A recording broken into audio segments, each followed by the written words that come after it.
خد الرخص المعتمده من الفيفا، واخد الويفا برو كرخصه تدريب زيه زي اي مدرب عالمي.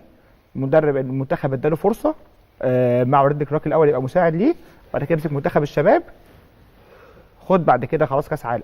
ده تعليق. بس ده الموضوع باختصار.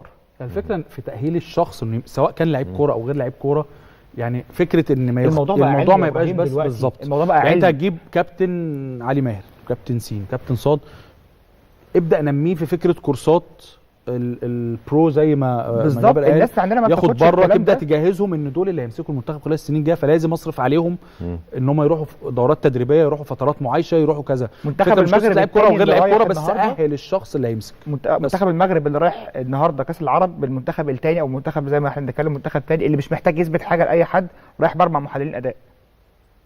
ده او مدرب المنتخب المغربي اللي كمان مش محتاج يثبت حاجه لحد. هو خلاص يعني بقى احسن منتخب موجود في افريقيا، منتخب يعتبر منتخب عالمي مصنف في المنتخبات العالميه، هو رايح ب4 محللين اداء. انت النهارده المحلل الاداء الوحيد اللي كان عندك انت قلت انا مش عايز محللين اداء.